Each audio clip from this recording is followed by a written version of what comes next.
पढ़े थे, तो हमने कल देखा था कि अवलोकितेश्वर के बारे में देखा था कि अवलोकितेश्वर कैसे सत्व है, जो करुणा के बोधिसत्व है और उनके जो 11 मस्तिष्क है, जो उनके नयन से जो अश्रु निर्माण हुए थे लोगों के दुःख देखकर, सजीव का दुःख देखकर, वो जो अश्रु से 11 मस्तिष्क निर्माण हो गया और वो 11 दिशा में वो 11 मस्तिष्क फैल गया और उससे फिर वो उस मस्तिष्क से लोगों को समानता की और करुणा की भावना से वो देखते थे और मदद करते थे।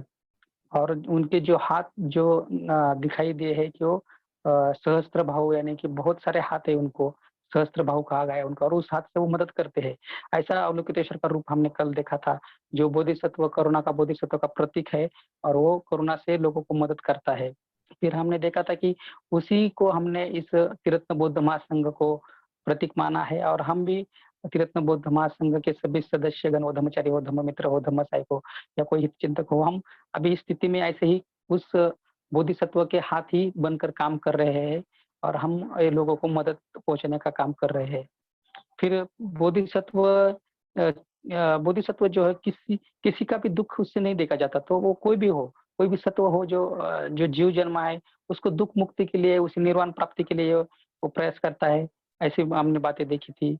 बोधिसत्व जो जीवन दूसरों को समर्पित करने वाला होता है, उसका खुद का जीवन वो उसमें मायने नहीं रखता, तो दूसरों के लिए मैं क्या कर सकता हूँ, औरों के लिए मैं क्या कर सकता हूँ, इसमें वो ज़्यादा विलीन रहता है, इस सोच में वो ज़्यादा रहता है, इस चिंतन में रहता है कि दूसरों के दुःख में ज़्यादा से ज़्यादा मैं कैसे कम कर सकूँ।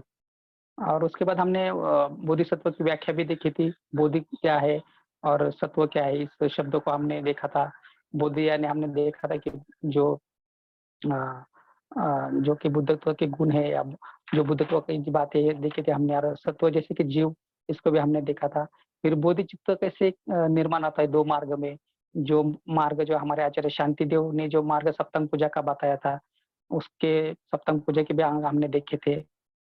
और वसुबंधु का जो 4 मार्ग है, जिसमें बुद्ध स्मरण है, अस्तित्व की द्वेष है, प्राणियों का दुःख का अवलोकन किया था और चौथा जो है बुद्ध के गुणों के सद्गुणों का हमने चिंतन किया था। तो ऐसी बातें हमने कल देखी थी। हमने 4 प्रतिज्ञा भी कल देखी है, जो सभी प्राणी के हितार्थ जो प्राणी बोधिसत्व अपने जीवन में पूरी करता है, ऐसी 4 प्रतिज्ञा हमने कल देखी है। उसमें पहली प्रतिज्ञा थी कि सभी प्राणी मात्र को भवसागर पार ले जाने की है। सभी प्राणी मात्र को दुःख के भवसागर पार कैसे हम ले जा सकते हैं। हाँ, दूसरी प्रतिज्ञा हम अपनी जो कमजोरियाँ है, हमारे जो अंदर जो द्वेष है, हम लोभ, मोह, अज्ञान से भरे हैं, द्वेष से भरे हैं या फिर जो ईर्ष्या से भरे हैं, जो कुछ हमारी नकारात्मक अवस्था है, उससे बाहर आना, उसे नष्ट करना, ये दूसरी प्रतिज्ञा हमने देखी थी। और तीसरी प्रतिज्ञा हमने देखी थी कि अ, जगत में बहुत सारे सत्य है, बहुत सारे अनगिनत ऐसी बातें हैं जिसका बोध बोधिसत्व करता है और वो बोध हमें होना चाहिए। जैसे कि कोई भी शास्त्र हो या कोई भी कला हो, ये सब वो अवगत करता है और वो सीखता है, वो अपनी रुचि उसमें दिखाता है और फिर वो सीख कर क्या करता है अपने वो जो कला है, शास्त्र है, जो कुछ उसने पढ़ा है, उसने साहित्य पढ़ा है, उसने कोई संशोधन किया है, तो वो सब जो कुछ उसके पास मिला है, वो तो वो लोगों के समाज के हित के लिए उसका उपयोग करता है। जो जो कुछ उसने कला अवगत की है, वो सब वो लोगों के हित के लिए, मदद करने के लिए उसका उपयोग करता है। और चौथी बात जो थी प्रतिज्ञा की, वो थी बुद्ध मार्ग पर हम सभी सत्वों को ले जाने वाली है। बोधिसत्व जो भी कोई सजीव है, उसे हर एक सजीव को वो बुद्ध की राह पर लेकर जाता है। फिर उसके लिए कोई भेद नहीं करता, उसके लिए कोई गठबाजी नहीं करता या कोई ये मेरा है, ये मेरा नहीं है, ये दूसरा है, ये सजीव है, ये प्राणी है या मनुष्य है, ऐसा कोई उसमें भेद उस कोई द्वंद्व उसमें नहीं रहता। वो सभी से वो समानता की करुणा देखकर बुद्ध की राह पर वो लेकर जाता है। तो ऐसे भी हमने प्रतिज्ञा कल देखी है। तो आज हम कुछ आगे बढ़ने वाले हैं इस विषय को लेकर। उम, तो आज हम बोधिसत्व में क्या लक्षण होते हैं, उसमें कुछ बातें आई हैं, 3 बातें आई हैं उसमें, वो भी हम देखेंगे। तो उसमें पहली बात आई है, बुद्धत्व का उद्देश्य उसमें होता है। जैसे कि बोधिसत्व के लक्षण में जो पहली बात बताई गई है ये, तो बुद्धत्व का उद्देश्य उसमें होता है। अगर हम बोधिसत्व कार्य कर रहे हैं, तो उसका अंतिम उद्देश्य वही होता है कि उसको बुद्धत्व में रुचि होनी चाहिए, उसमें बुद्धत्व का उद्देश्य होना चाहिए। ये उसका पहला लक्षण बताया गया है। उसमें फिर दूसरा बताया गया है कि बोधिसत्व में बुद्धत्व प्राप्ति की तीव्र आकांक्षा होनी चाहिए। जो उसकी आकांक्षा है वो तीव्र होनी चाहिए, क्योंकि बुद्धत्व प्राप्ति ये उसके जीवन का उद्देश्य है। ये पहला मुद्दा बताया है। तो दूसरा बताया है कि उसकी जो आकांक्षा है वो तीव्र स्वरूप में होनी चाहिए, वो छोटी-छोटी सी में भी नहीं होनी चाहिए, वो तीव्र स्वरूप की उसकी आकांक्षा होनी चाहिए, ऐसा कहा गया है। और तीसरी बात जो कही गई है कि बोधिसत्व समाज के प्रति सहानुभूति होनी चाहिए उसमें। तो ये बात बहुत ही अच्छी है, क्योंकि जब तक बोधिसत्व में समाज के प्रति करुणा नहीं निर्माण होती या सहानुभूति निर्माण नहीं होती, वो बोधिसत्व फिर नहीं कहला सकते हम उसको। क्योंकि जब तक उसमें वो भाव नहीं आता, मैं दूसरों को मदद करूँ, मैं दूसरे को दुःख से निकालूँ, ये इसमें भाव नहीं तो वो बोधिसत्व का कार्य नहीं हो सकता। तो ये जो सब बातें हैं बोधिसत्व के लक्षण में आती है, और ये 3 बातों से ही बोधिसत्व का लक्षण उसमें दिखाई देता है, और फिर आगे जाके फिर वो बोधिसत्व की जो बोधिचित्त है उसमें निर्माण होता है। और कुछ बातें साहित्य में आई है, जो मैंने पढ़ते-पढ़ते मुझे सब ये मिली है, जो बौद्ध साहित्य में परंपरा से आई है। उसमें जो पहली बात जो है कि बौद्ध साहित्य में बोधिचित्त के 2 प्रकार भी बताए गए हैं। उसमें परम बोधिचित्त है और सापेक्ष बोधिचित्त है। तो ये परम बोधिचित्त क्या है और सापेक्ष बोधिचित्त क्या है, ये भी हम देखने का प्रयास करेंगे। तो प्रत्यक्ष बुद्धत्व का अनुभव होता है, जो परम बोधिसत्व है उसमें। ऐसा कहा है कि वो प्रत्यक्ष ही बुद्धत्व का स्वयं अनुभव लेते हैं, और स्वयं ही उसका एक तरीके से उसमें विकास होता है। अंतिम सत्य से वो एकरूप होते हैं, जो सत्य है उसके वो करीब होते हैं, और उसमें उनमें भी कोई द्वंद्व नहीं होता, कोई ऐसी मानसिक अवस्था नहीं होती कि ये करूँ क्या वो करूँ। एक एक बात पे वो अटल रहते हैं, ऐसी ये परम चित्त की अवस्था रहती है। और दूसरी बताई गई कि सापेक्ष बोधिचित्त, मैं कहूँगा सापेक्ष चित्त जो है वो प्रत्यक्ष कार्यवाहित ऊर्जा या शक्ति का शक्ति रहती है उसमें, यानी कि वो दुःख मुक्ति और सुख के और ले जाने वाली ऊर्जा रहती है उसमें, वो प्रत्यक्ष रूप से कार्य करना पड़ता है उसको। जैसे कि परम बोधिसत्व में उसमें थोड़ा-सा ये फ़र्क है कि वहाँ कुछ करने की ज़रूरत नहीं होती, वो उसमें सब उसमें सत्य या एकरूपता सब उसमें पहले से ही होता है, लेकिन यहाँ उसको प्रयत्न करने की ज़रूरत रहती है, उसको प्रत्यक्ष कार्यवाही करनी पड़ती है, और उसमें दुःखों को मुक्ति करने के लिए वहाँ तक उसको जाकर कार्य करना पड़ता है। ऐसे कुछ इसमें कुछ बातें आई है कि दोनों में थोड़ा-सा अंतर है, सापेक्ष बोधिचित्त और परम बोधिचित्त में। तो ये बातें हम समझ सकते हैं कि सापेक्ष चित्त जो है उसको कार्य करने की ज़रूरत है, और परम बोधिचित्त है उसको कार्य करने की ज़रूरत नहीं है, वो आप में पूरा सत्यता के रूप में प्रकट करता है। तो आज हम और थोड़ा आगे बढ़ेंगे, जो बोधिसत्व की 6 पारमिता है, वो भी हम उसमें से कुछ पारमिता का देखने का कोशिश करेंगे। देखते हैं कि जब बोधिसत्व जो होता है अपने जीवन में ये जो पारमिता है, ये पूरी करने के बाद ही वो बोधिसत्व बनता है। जैसे कि हमने पहले भी कुछ बातें देखी कि उसके जीवन में उसको उसने 4 प्रतिज्ञा पूरी करनी होती है। उसने जो वसुबंधु का मार्ग बताया है, शांतिदेव का मार्ग बताया है पूजा का, सप्तम पूजा का, वो उसने करना चाहिए। तो ये भी उसमें आया है कि 6 पारमिता जब तक वो अपने जीवन में अपनाता नहीं है, तब तक कोई भी बोधिसत्व नहीं कहला सकता। और ये 6 पारमिता ही देखा जाए तो बोधिसत्व की जीवनचर्या है, ऐसा भी कहा गया है। क्योंकि ये जो बोधिसत्व जो होता है अपने जीवन में, ये जो 6 पारमिता है अपने जीवन की चर्या, यानी कि वो अपने आप में वो सब पारमिता है वो अपने आप में वो उसका विकास करने की कोशिश करता है। अपने आप में वो उसकी एक जो ज्योत है वो उसको उजागर करने की कोशिश करता है। तो ये पारमिता का अर्थ जैसे कि आपको पता है, पारमिता यानी कि पार ले जाने वाला, या फिर इस पहल से उस पहल जाना। जैसे कि हम नदी के 2 किनारे रहते हैं कि इस तीर की ओर से उस तीर की ओर जाना, तो ऐसा भी हम उसको कह सकते हैं। तो ऐसा ये पारमिता का अर्थ बहुत जगह में प्राप्त होता है। तो पारमिता तो वैसे 10 भी बताई जाती है, लेकिन जब से हम भंते जी के पुस्तक का अभ्यास करते हैं, तो उसमें 6 पारमिता से ही ज़्यादा जोर दिया है, क्योंकि ये 6 पारमिता अगर हम करते हैं, तो हम बोधिसत्व को समझ सकते हैं और बोधिसत्व के कार्य कैसा होता है, ये भी समझ सकते हैं। और बोधिसत्व अपने जीवन में ये जो पारमिता है, वो वही आगे अपनी जीवनचर्या समझकर कैसे आचरण करता है, ये भी हम समझ सकते हैं। तो हम एक-एक करके पारमिता देखने की आज कोशिश करेंगे। तो पहली जो वो पारमिता है जो दान बताया है, तो पहली ये पारमिता है, तो दान के बारे में बहुत सारे आपने प्रवचन सुने होंगे या दान कैसा होता है, दान कैसा करना चाहिए।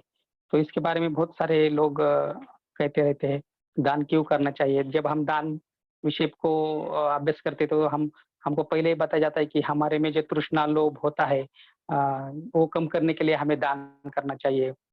जो भव चक्र में जो 3 प्राणी बताए हैं, वो हमारे अंदर है, तो उसको कम करने के लिए हम दान पारमिता का आचरण करते हैं। और उच्च प्रतीकात्मक जीवन जीने के लिए दान देना चाहिए, ऐसा भी कहा गया है।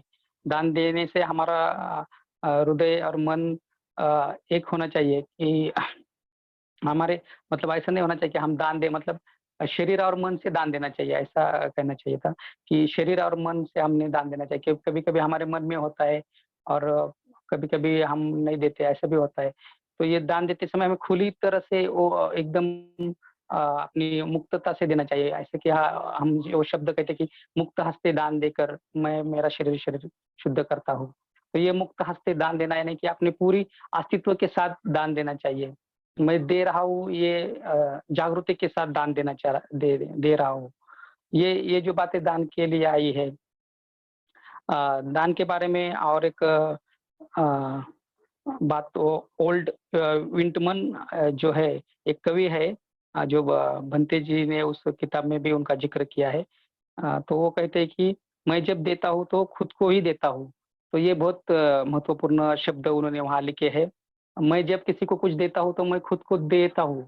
तो ये बहुत महत्वपूर्ण बात है कि हमें देना है तो अपने पूरे अस्तित्व के साथ देना है, या फिर कोई पीछे छूट रहा है या मेरे पद प्रतिष्ठा के लिए, मेरे नाम के लिए या फिर मेरे किसी हेतु स्वार्थ के लिए ऐसे दान नहीं देना। तो मैं जब देता हूँ, मैं तो खुद को देता हूँ। तो ये जो शब्द है, ये बहुत ही महत्वपूर्ण बनते जी ने वहाँ पे ज़िक्र किया है कि ऐसे ही हमें दान देना चाहिए। और दान के बारे में बहुत सारी बातें हम जान सकते हैं कि दान देते समय हमारी जो मानसिकता है वो दबी हुई नहीं चाहिए कि मैंने दिया है, अरे मेरा फिर कम हो गया, मेरा नहीं देना चाहिए था मुझे, ऐसा पछतावा नहीं होना चाहिए दान देने के बाद। तो दान वो एक बार दिया तो उसके बारे में सोचना नहीं चाहिए, दिया तो दिया। तो कुछ लोगों को ऐसा था कि मैंने दान दिया तो अरे फिर मेरा कम हो गया, मैं फिर उसके बारे में अभी मेरे को पछतावा हो रहा है, मैंने दान नहीं देना चाहिए था। कभी-कभी ऐसी ऐसी भी बातें होती है। तो दान देते समय हमें बहुत सकारात्मक भावना से बहुत ही अच्छी विधायक भावना से देना चाहिए और जो दान का उद्देश्य है, वो हमें स्पष्ट होना चाहिए कि हम दान क्यों देते हैं? दान देकर हम क्या कर रहे हैं? तो ये बातें सब हम देख सकते हैं और आप भी सोच सकते हैं कि दान जो पारमिता है, बोधिसत्व के जीवन में पहली बार ही पहले आयाम पे कि ये क्यों आई है? बोधिसत्व के जीवन में दान या पारमिता क्यों है? क्योंकि दान के बगैर बोधिसत्व की जो जीवन है, वो आगे नहीं बढ़ सकता क्योंकि उसको देने की आदत होनी चाहिए। जब तक वो देने की आदत नहीं होता, वो आगे की पारमिता की ओर नहीं बढ़ सकता। उसको छोड़ने की, त्याग करने की आदत होनी चाहिए। जब वो त्याग करेगा, छोड़ेगा, तभी दूसरी पारमिता में वो जा सकता है। इसलिए दान पारमिता ये सर्वप्रथम आई हुई है। जब तक हम अपने आप की जो तृष्णा है, अपनी आपकी जो पकड़ है इस बात पे, वो कम नहीं होती, तब तक हम दान नहीं दे सकते। इसलिए ये दान पारमिता का आचरण बोधिसत्व के जीवन में बहुत महत्वपूर्ण है और ये पहले ही पहले ही पारमिता बताई गई है। तो दान के तो निकष बहुत ऐसे बताए गए हैं, लेकिन भंते जी ने जो बताए हैं, उसी पे हम आगे बढ़ेंगे। भंते जी कहते हैं कि अ, दान किसे करना चाहिए, ये जो पहला मुद्दा है। क्या दान करना चाहिए, दान कैसे करना चाहिए और दान क्यों करना चाहिए? ये 4 बातें उस निकष में आई है। ये 4 बातें भी हम देखने की कोशिश करेंगे। तो हम देखते हैं कि दान किसे करना चाहिए। द भंते कहते हैं कि दान की शुरुआत अपने लोगों से करो, अपने कुटुंब से करो। भंते बहुत अच्छे-अच्छे उदाहरण देते हैं और कहते हैं कि जब हम घर में रहते तो हम अपने आप में कुछ अलग रहते हैं और बाहर कुछ अलग रहते हैं। तो ऐसा नहीं होना चाहिए कि हम घर में कुछ अलग है और बाहर कुछ अलग है। तो हमारी जो नेचुरली प्रवृत्ति है वो एक ही होनी चाहिए। तो हम जब देने की जो शुरुआत करते हैं, तो घर वालों से, अपने फैमिली मेंबर से, अपने मित्र परिवार से कर सकते हैं और इसका जो विकास है धीरे-धीरे ऐसा कहते हैं कि बनते कि हम इसका विकास मैत्री के ध्यान सराव के जैसे ही कर सकते हैं। हम फिर अपने जो सगे-संबंधी है, अपने मित्र है, अपने आजू-बाजू वाले लोग हैं या फिर इधर-उधर वाले लोग जो अपने पहचान वाले रहते हैं या नहीं रहते, ऐसे लोगों से बड़ा-बड़ा कर वो विश्वव्यापी ऐसी वो जो दान की भावना बढ़नी चाहिए। फिर कहते हैं कि जो गरीब है, जो निर्धन लोग हैं, व्याधिग्रस्त लोग हैं जिनको ज़रूरत है, ऐसे लोगों को दान देना चाहिए। जो फिर ऐसे भी कुछ लोग हैं, जो आध्यात्मिक जीवन में अपना जीवन बिता रहे हैं, लेकिन उनको कोई मदद नहीं करता। कोई कोई अगर वृद्ध भिक्षु हो या कोई लामा हो या कोई ऐसे लोग रहते हैं जो अपना जीवन आध्यात्मिक राह पर चल रहे हैं, लेकिन कभी-कभी उनको खाने के या कोई ऐसे चीज़ें हैं, ज़रूरतें जो मिलती नहीं है। तो ऐसे कोई लोग हैं जो आध्यात्मिक राह पर चल रहे हैं, ऐसे लोगों को मदद करनी चाहिए। और कुछ लोग ऐसे हैं कि जो कला क्षेत्र में अपना जीवन बिताते हैं, कला कला में अपनी जो ज़िंदगी है उसके लिए समर्पित करते हैं। लेकिन वृद्ध होने के बाद उनके पास कोई साधन नहीं रहता, फिर ऐसे लोगों को भी दान देना चाहिए। जो धम्म प्रचार करते हैं, ऐसे लोगों को दान देना चाहिए। बहुत ऐसे जो लोग हैं, इसमें आते हैं कि जिसको हम दान दे सकते हैं। जो लोगों की ज़रूरत है, वो देखकर हम दान दे सकते हैं और उनकी ज़रूरत कैसी है, ये समझकर हम दान दे सकते हैं। दान देते समय सिर्फ़ हमें इतना ही देखना चाहिए कि वो दान जो हमारा जा रहा है वो गैर दिशा में नहीं जा रहा है या उसका दुरुपयोग नहीं हो रहा है और जो हम दान कर रहे हैं, वो सही उसका उपयोग हो रहा है। तो ये भी हमें देखना चाहिए क्योंकि कभी-कभी बड़े-बड़े ऐसी जगह दान हमारा जाता है कि उसका उपयोग भी ठीक तरह से नहीं हो सकता। तो हमें ये भी देखना चाहिए और दान के बारे में जब हम कभी-कभी ऐसा होता है कि दान कभी-कभी एक-दूसरे को थोपा नहीं जा सकता कि ये दान इतना है, आप इतना ही दे दो, ये दो। तो उसकी मन की इच्छा से होना चाहिए। वो जितना कमाता है, जिसमें उसकी जीवनचर्या चलती है और वो दान दे सकता है उसकी स्वेच्छा से, तो ऐसा उसका दान होना चाहिए। अगर कोई ज़्यादा दान देता है तो उसका बहुत नाम होता है, कोई कम दान देता है तो उसका कोई नाम नहीं लेता। तो ये दान में ऐसे कोई भेद नहीं होने चाहिए। दान एक दान ये शब्द अपने आप में अलग है क्योंकि वो दान है, फिर वो बड़ा हो, छोटा हो या कैसा हो, ये दान है। फिर कोई बड़ा आदमी रहेगा तो वो कहेगा कि मैं बड़े ज़्यादा दान देता हूँ, कोई छोटा रहेगा तो वो अपने हिसाब से देगा। तो दान ऐसे नहीं होना चाहिए, दान सिर्फ़ दान होना चाहिए। तो ये जो पहला मुद्दा था, तो दान किसे करना चाहिए, तो हम जैसे कि देखा कि ये सब लोग आते हैं उसमें अभी भी जितने मैंने बताए, ऐसे कौन से भी लोगों को आप ये दान दे सकते हैं। फिर जो है कि दान क्या करना चाहिए? तो उसमें भी बहुत सारी बातें भंते जी ने बताई है कि हमारे पास जो कुछ है वो तो दान देना ही चाहिए। भंते कहते हैं कि पुस्तक में उन्होंने बहुत सारे उदाहरण वैसे दिए, वैसे वैसे मैं नहीं ये करना चाहता अभी। लेकिन हमारे पास जो कुछ है हम वो देने के लिए तैयार रहना चाहिए। भंते जी के मित्र भंते कहते कि उसको मैंने कुछ माँगा था वो तुरंत मुझे दे देता था। उसको ऐसे उसके सामने हम बोल नहीं सकते थे कि आप मुझे ये चीज़ पसंद आई, तो ये देने की भावना उसमें इतनी तीव्र थी। और बनते कहते हैं कि जो कुछ लोग ऐसे रहते हैं कि वो तुरंत कुछ-कुछ बातें दे देते हैं, उसमें आसक्त नहीं रहते। तो ऐसे लोगों के साथ कभी-कभी रहना भी कठिन होता है, ऐसे भी बनते कहते हैं। तो ये जो देने की भावना है, ये अंदरूनी होनी चाहिए। फिर हम कुछ भी बातें फिर दे सकते हैं। देने में ऐसे कोई संकोच नहीं होता। हमारा जो कुछ है देना, वो एक नेचुरली होता है। अगर हम देने की भावना रखते हैं तो फिर उसमें कोई एक मर्यादा नहीं रहती। उसमें हम देने की भावना है इतना ही देखते हैं। फिर उसमें हम अटैच नहीं रहते और क्यों दिया? फिर ये मेरे भी उपयोग की वस्तु थी, ऐसा उसमें भाव नहीं रहता।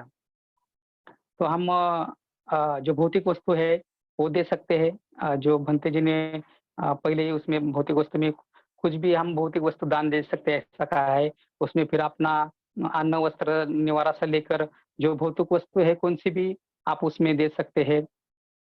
फिर है जो हम दूसरा कहा है कि शिक्षण और जो संस्कृति का दान है, ऐसा भी हम दे सकते हैं। अगर आप अच्छी तरह से शिक्षण का दान दे सकते हैं, शिक्षा दान कर सकते हैं। जो संस्कार है वो दान दे सकते हैं। तो ऐसे जो दान है वो आप कर सकते हैं।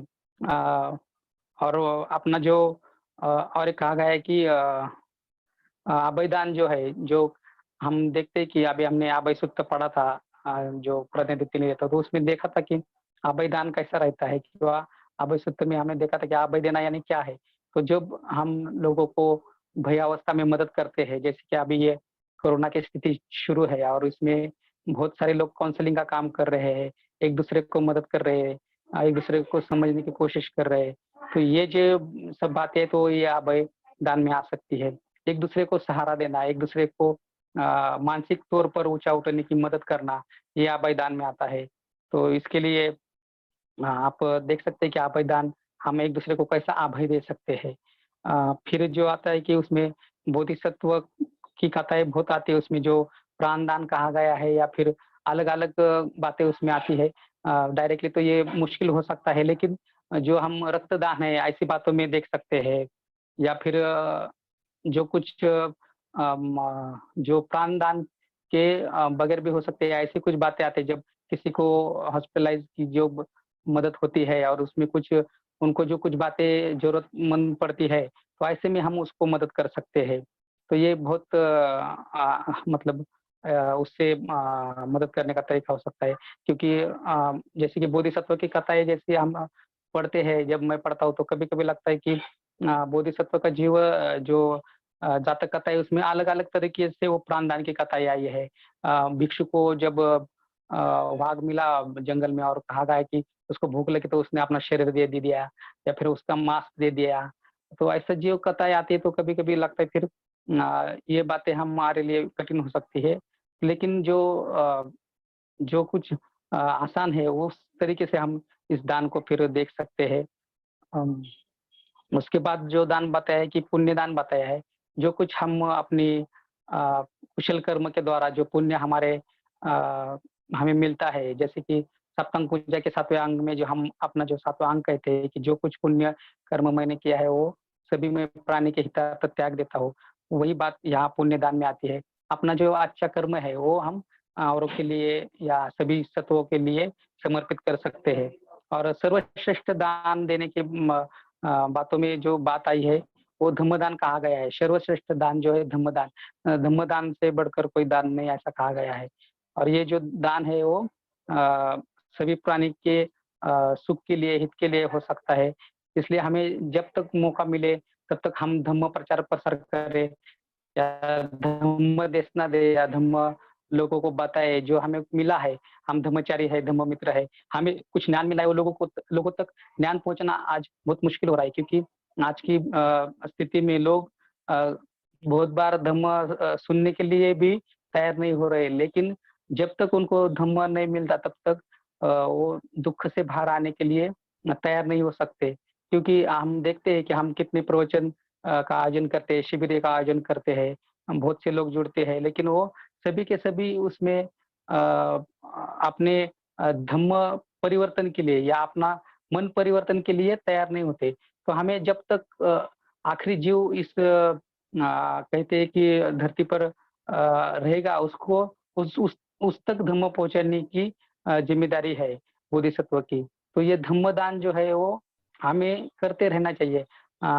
जैसे कि हम देखते हैं कि हमारे हर एक स्थिति में धर्मचारी हो, धर्ममित्र हो, कोई भी हो अपने-अपने तरीके से धम्म का भी प्रचार-प्रसार का भी काम कर रहे हैं सभी लोग। तो ये बहुत अच्छी बात है कि सब लोग अपने-अपने तरीके से या आपको जैसा समझ में आया धम्म, वो लोगों तक पहुँचाने का काम कर रहे हैं। तो धम्म दान देना ये बहुत ही कुशल कर्म है।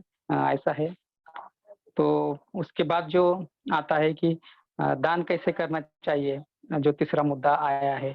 तो दान सौजन्य से करना चाहिए, ज़बरदस्ती से नहीं होना चाहिए। दान देने के बाद वो भी पहले ही मुद्दा मैंने आया था कि पछतावा नहीं करना चाहिए। दान किसी नाम के वास्ते, पद प्रतिष्ठा के वास्ते नहीं होना चाहिए और दान देते वक़्त मित्र शत्रु ये भेद नहीं होना चाहिए। बनते तो कहते हैं कि अगर आपके पास जब दोनों भी आते हैं, तो आप शत्रु को पहला दान दीजिए, ऐसा कहते हैं। अगर आपको मित्र भी आपका दान माँग रहा है और शत्रु भी आपको मदद माँग रहा है, तो आप पहले अपने शत्रु को मदद कीजिए। तो ये बहुत महत्वपूर्ण बात है। तो दान देते समय ये सब बातें हमें देखना है कि दान कैसे करना चाहिए, वो सौजन्य से होना चाहिए, ज़बरदस्ती से नहीं होना चाहिए, पश्चाताप नहीं होना चाहिए, उसमें पद प्रतिष्ठा की बातें नहीं होनी चाहिए और मित्र और शत्रु ऐसे भेद नहीं होनी चाहिए। ये पद प्रतिष्ठा की बातें बहुत सारे जगह मैं देखता हूँ। अ, हॉस्पिटल बनते हैं तो बड़े-बड़े बनते ने भी वो उदाहरण दिया और पुणे में भी मैंने देखा है कि कोई भी हॉस्पिटल चैरिटेबल ट्रस्ट का बनता है और उसके लिए कोई दान देता है तो उस बिल्डिंग हॉस्पिटल के लिए उसी व्यक्ति का नाम दिया जाता है जो वहाँ पे डोनेशन कर रहा है। तो ये ऐसे ही होता है। एक बार गाडगे बाबा जी का उदाहरण मुझे यहाँ पे जस्ट अभी याद आया।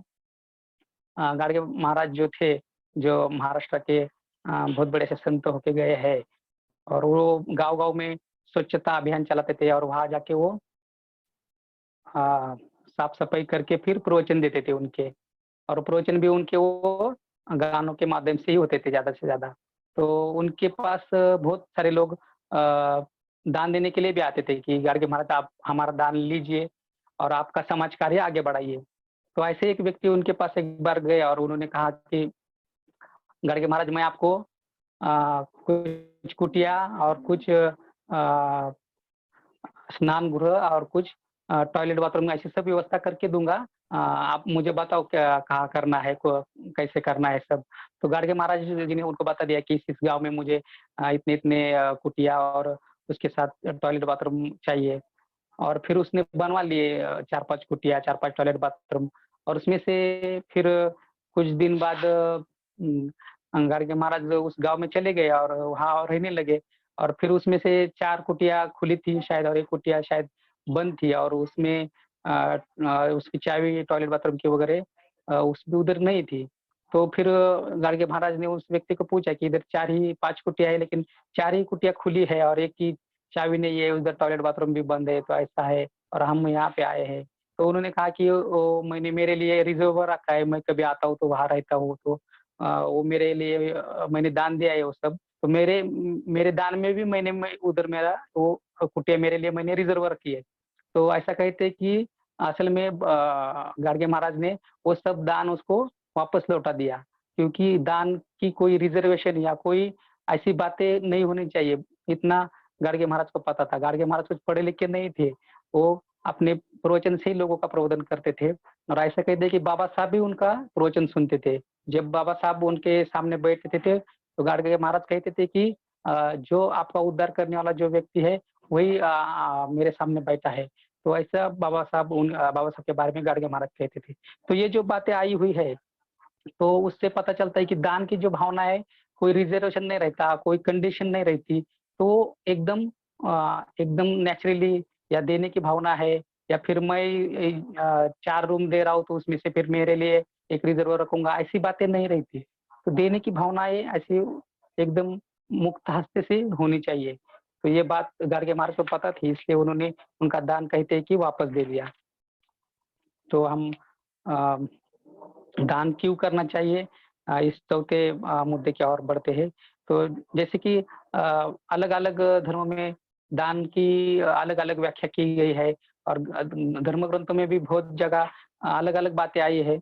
कुछ जगह कहा गया है कि स्वर्ग प्राप्ति के लिए दान देना चाहिए, जन्नत मिलती है इसलिए दान देना चाहिए, मुक्ति मिलती है इसलिए दान देना चाहिए या अगले जन्म मेरा अच्छा हो इसलिए दान देना चाहिए या मेरे पिछले पाप कर्म मेरे मिट जाएँगे।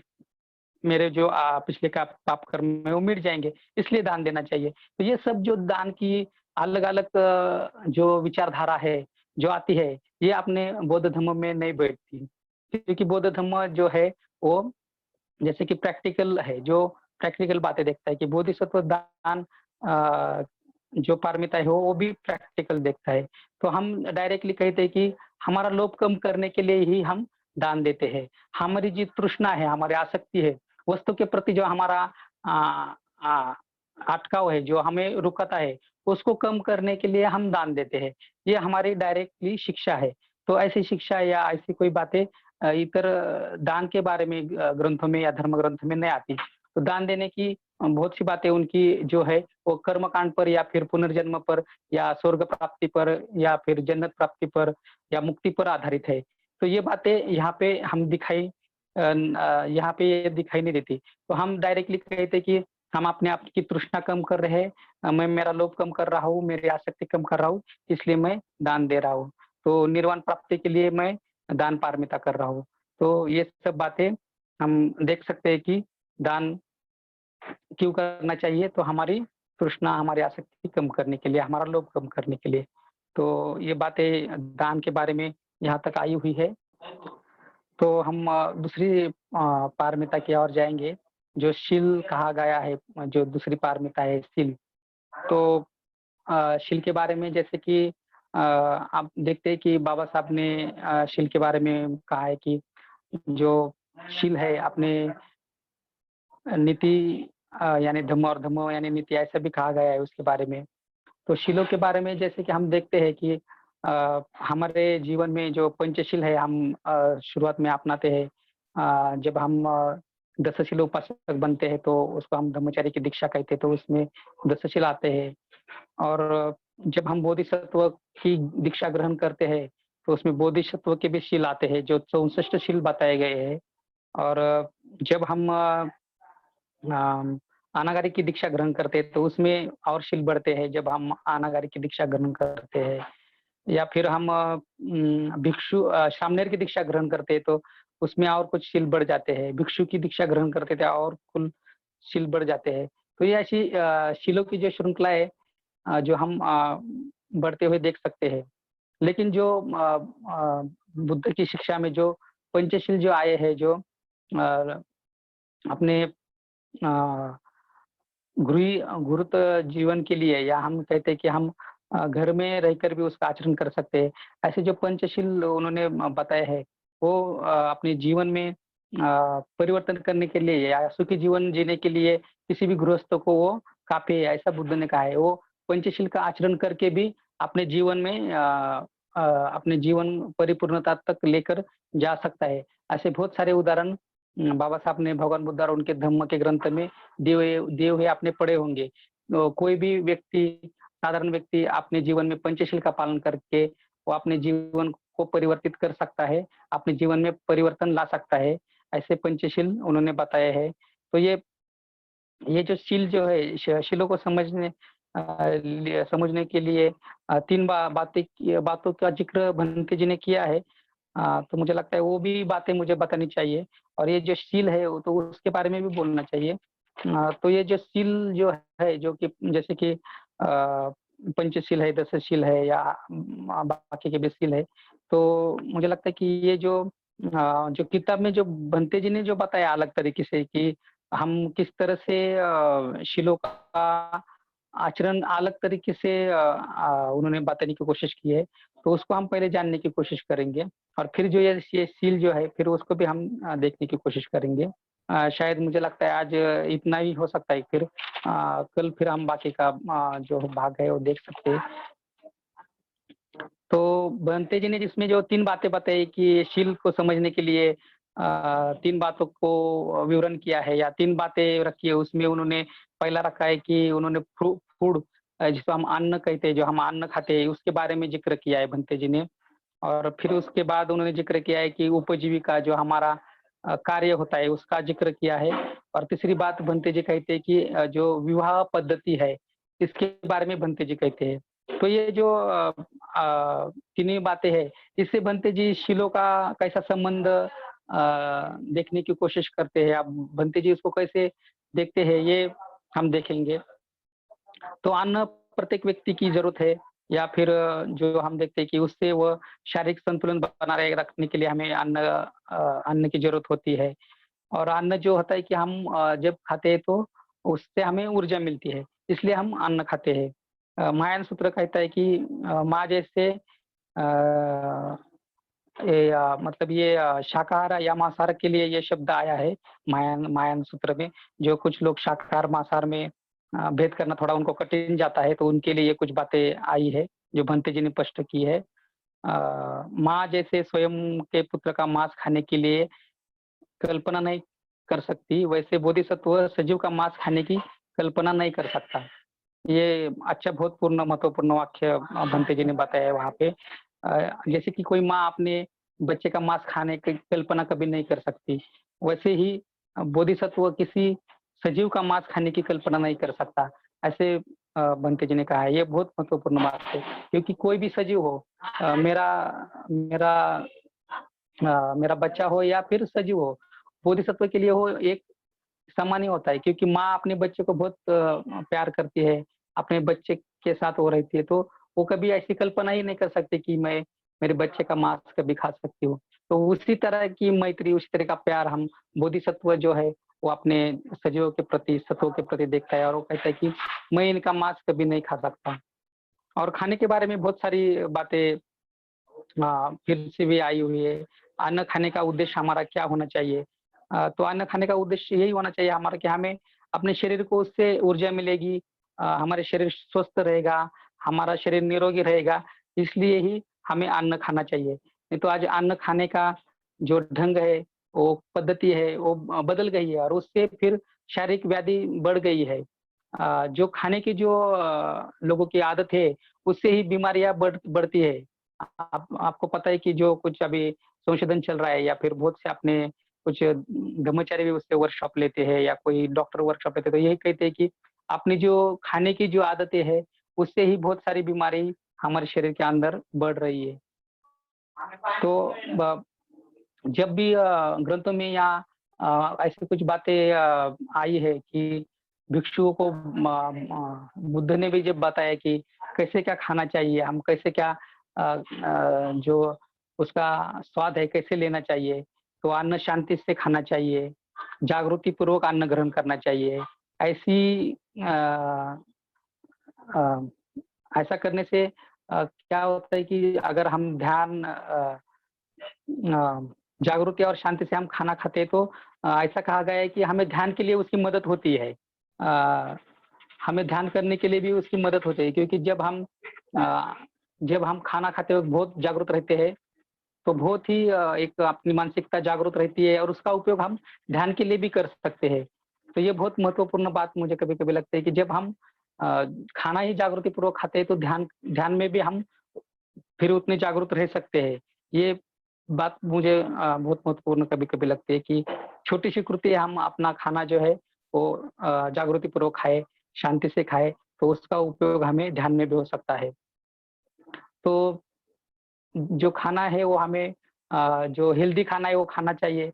कभी-कभी हम ऑयली या फिर कैसा खाना खाते हैं, या सिर्फ़ अपने क्या बोलते हैं, मुँह को अच्छा लगे या ज़बान को टेस्टी लगे वही खाना खाने की कोशिश करते हैं। लेकिन उसमें से कितने कैलोरीज़, कितने प्रोटीन अपने शरीर में जा रहे हैं, ये हम पता कर नहीं सकते, और सिर्फ़ खाने के लिए खाते हैं। और फ़ास्ट फ़ूड में देखता हूँ मैं आज बहुत, जब मॉल में मैं यहाँ ड्यूटी पे रहता हूँ, तो लोग फ़ास्ट फ़ूड खाने में ज़्यादा उसमें से जो शरीर में जो हानि होती है, जो ऐसा कहते हैं कि मैदा खाने से तो ज़्यादा से ज़्यादा पेट ज़्यादा से ज़्यादा खराब रहता है। तो और जो कुछ फूड आज मिलता है बाज़ार में, वो जो मैदे का रहता है, वही रहता है।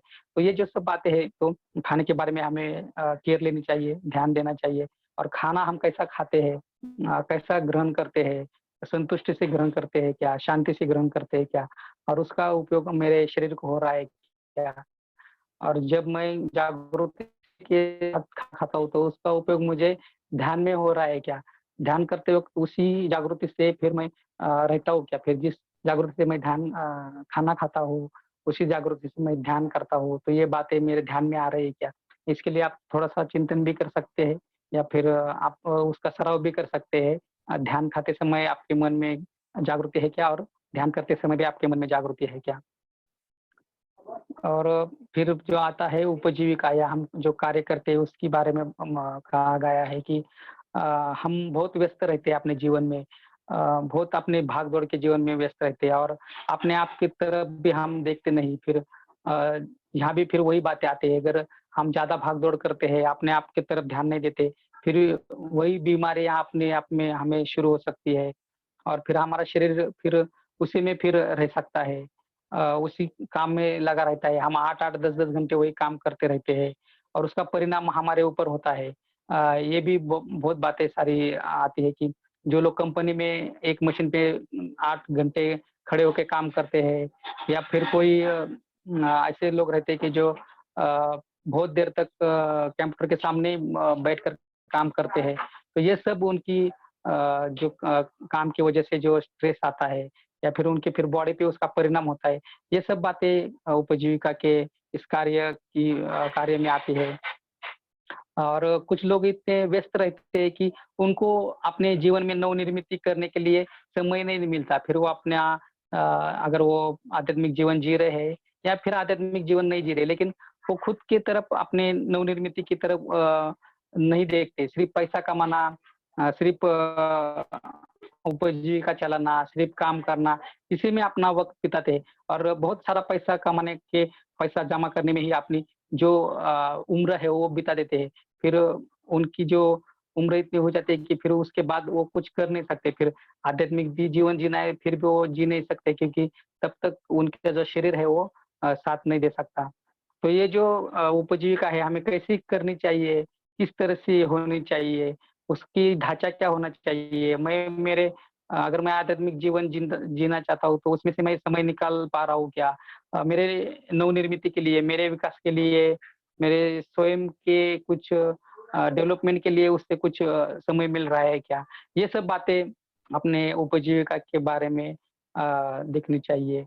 तो ये जो बातें हैं सब उपजीविका में आप देख सकते हैं और उपजीविका के अष्टांग मार्ग के अंग के में भी भंते जी ने बहुत सारी बातें बताई हुई है।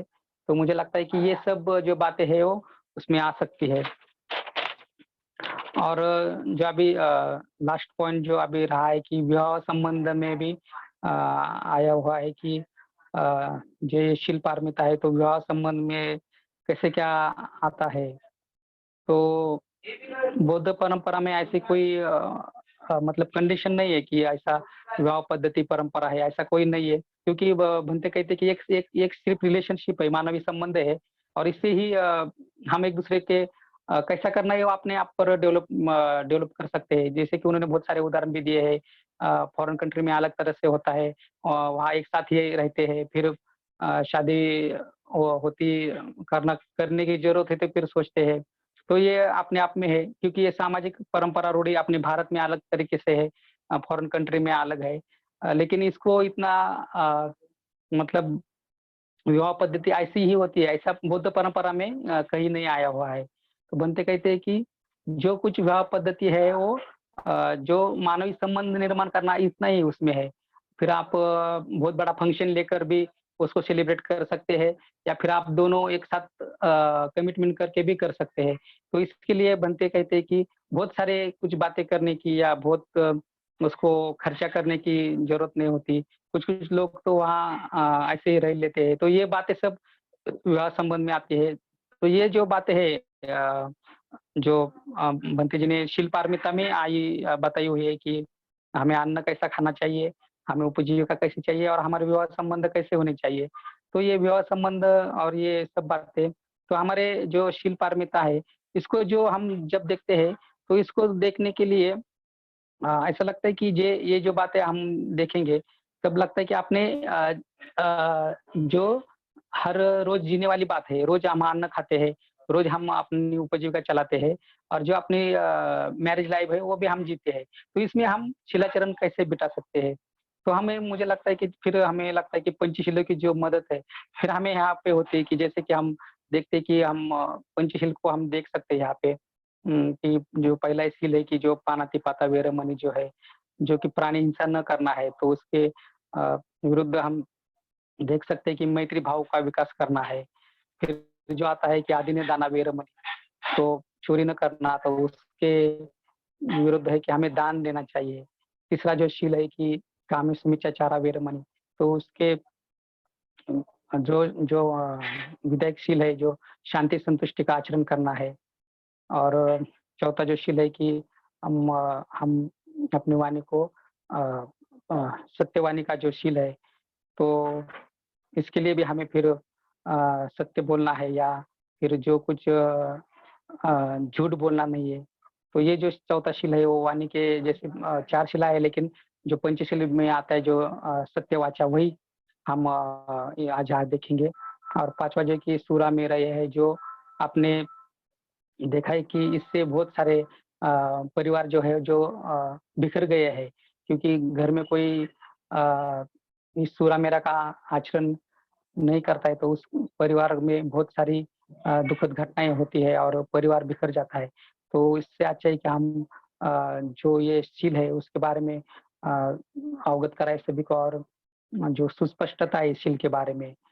और जो धूम्रपान है या नशा है, इससे लोगों को बचने की कोशिश करनी चाहिए।